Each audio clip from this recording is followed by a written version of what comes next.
All right. Thanks again for making the Locked On Ole Miss podcast your first listen every day. We are free and available wherever you get your podcast, including YouTube. Do us a favor, subscribe to the YouTube channel, hit the bell for notifications, and of course, participate in the conversation by commenting down below and upvoting the video. And give Chris Gordy a subscription at Locked On SEC while you're at it. He would appreciate that as well. Chris joins us for our weekly preview show.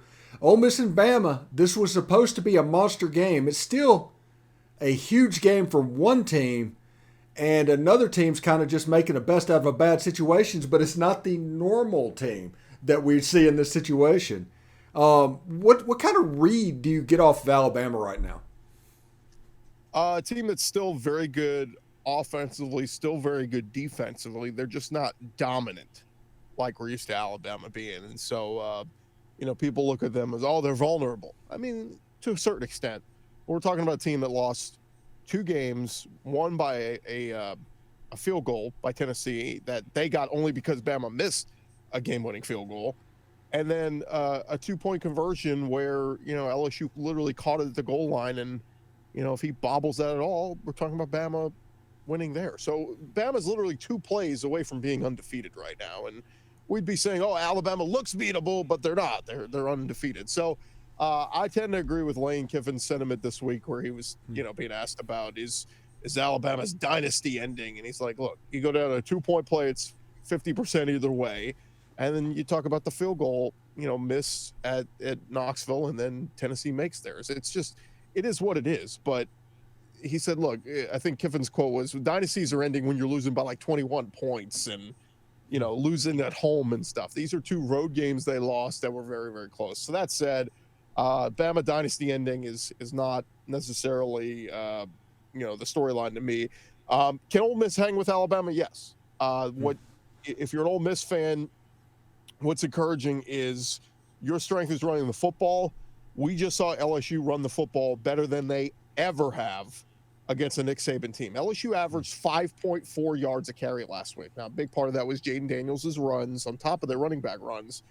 But LSU has never run for 5.4 yards per carry or more since Nick Saban has been at Alabama. The last time LSU did that was 2006, the year before Saban got to Bama. So that just tells you how maybe, not as dominant this run defense has been, and an opportunity that Ole Miss has now with Quinshon Judkins, with Zach Evans.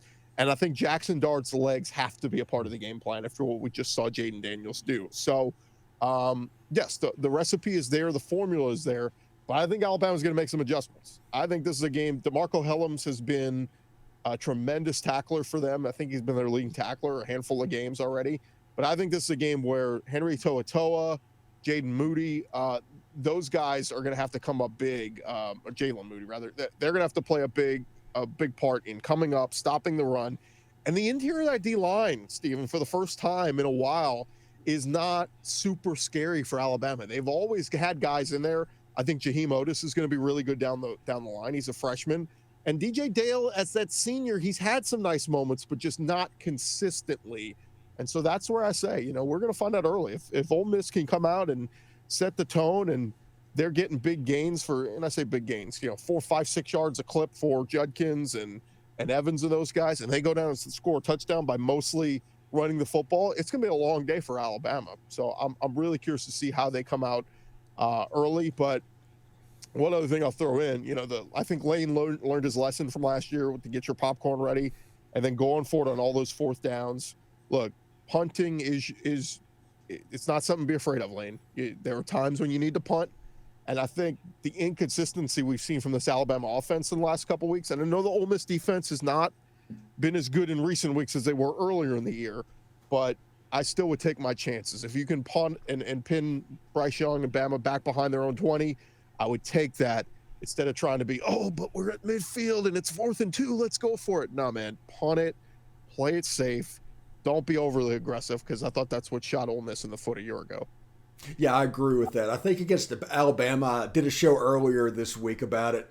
The momentum swings are so huge in a game when you're playing Alabama. And whenever you get stopped on 4th down, it's just a little bit of juice. Add it to an already super talented team. So I agree with you. Every possession needs to end in a kick, period. either a field goal, extra point, or a punt, and just get out of there and do whatever needs to be done. Now, one thing that with Alabama's going to focus on the run game, which they are. I can imagine all week Nick Saban drilled these guys, especially after giving up over 5 yards a carry at LSU.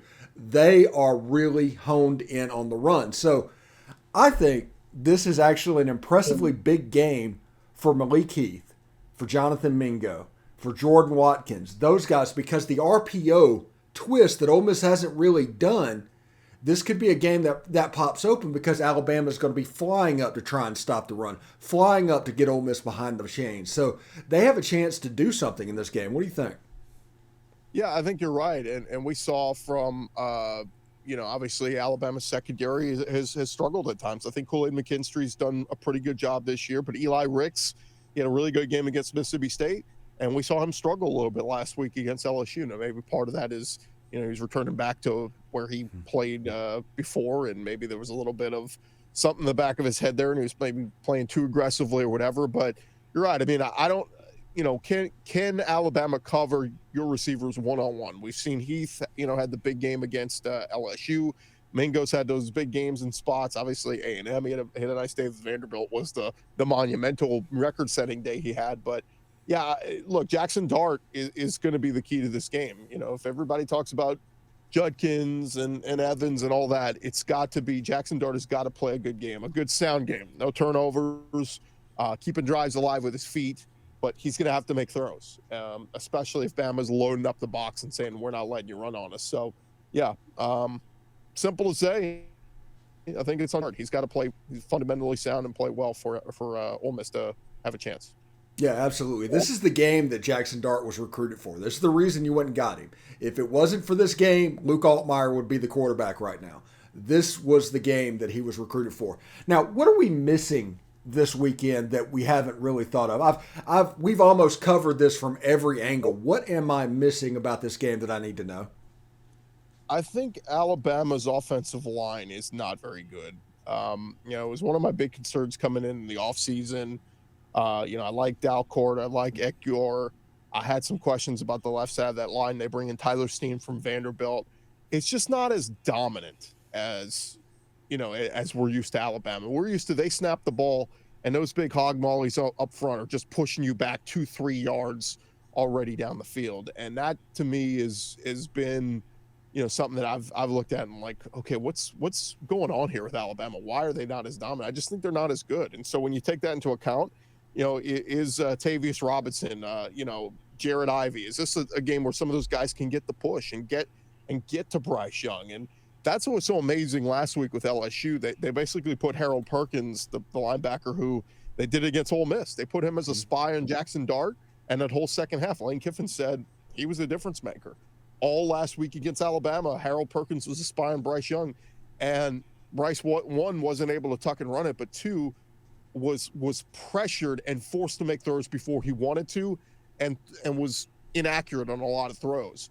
I think that's what Ole Miss can do. I'm not saying they're going to sack Bryce Young a ton, but force him to get rid of that ball before he wants to, force him inaccurate throws, and you're going to force some 3 and outs, and you're going to force some punting situations. So I'm curious what that defensive line, again, the push that Ole Miss can get up front, which I think is still one of the most underrated defensive lines in the SEC this year.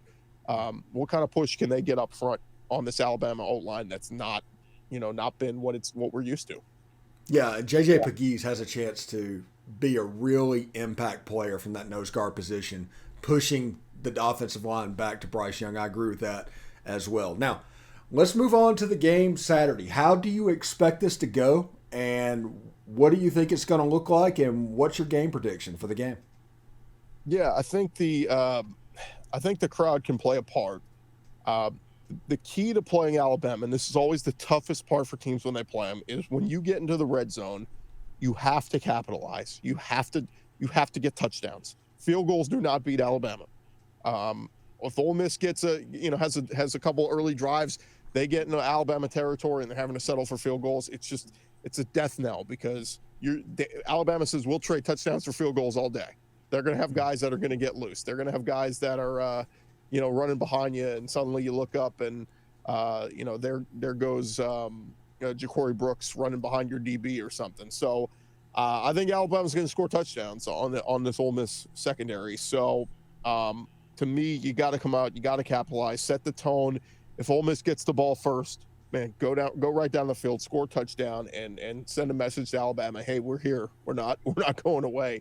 Would love to see that happen. But yeah, I just think Ole Miss has got to keep the foot on the gas pedal. And I think if they can get to 30 plus points, I think they're going to have a good chance.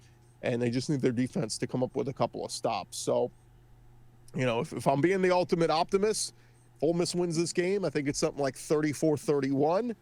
But I'm not going that way, Steven. I think Alabama, Nick Saban rarely loses 2 games in a row at Alabama since he's been in Tuscaloosa. So it's a tough road game. It's a tough road environment. I think Ole Miss keeps it close at the first half.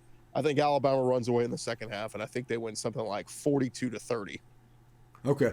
You are the first person that I have talked to this week on this show or on my other shows that has predicted Alabama to win this game. An 11.5-point favorite.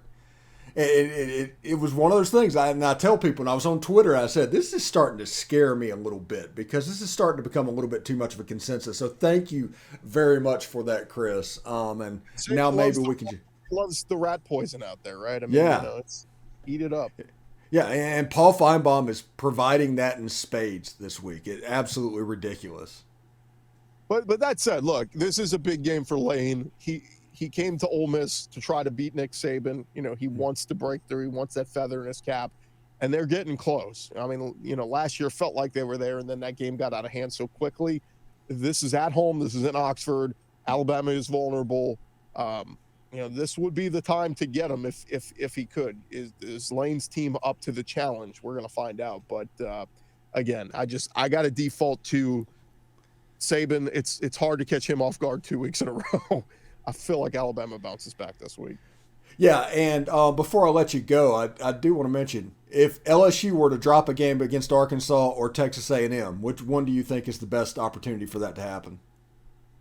I think both are danger spots. I mean, those are both tough, hostile environments to go to. I know A&M's playing like crap right now, but the thing to keep an eye on, and look, you never root for injury, but I have an LSU friend who's basically saying like, oh man, hey, LSU's got this. All I got to do is win one of the next 2. Arkansas sucks and A&M sucks.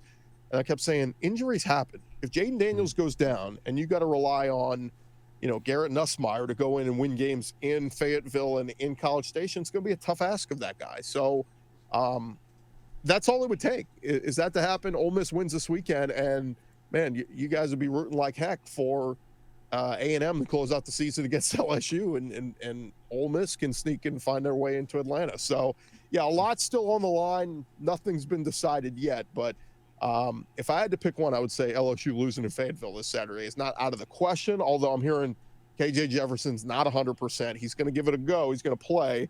Well, we saw he was not 100% last week against Liberty, and some of his mistakes cost them that game. So, but hey, it's 11 a.m. It's Fayetteville, and it's going to be like 40-something degrees, so anything can happen. Yeah, absolutely. Anyway, thanks for making the Locked On Ole Miss podcast your first listen today. For your second listen of the day, check out Locked On SEC. Chris Gordy hosts a show and takes you around the SEC in 30 minutes or less. Really good show. I enjoy it every week. Thank you very much, Chris, for stopping by, and we'll do this again next week, bud. Sounds good. Thanks, Steven. All right, man.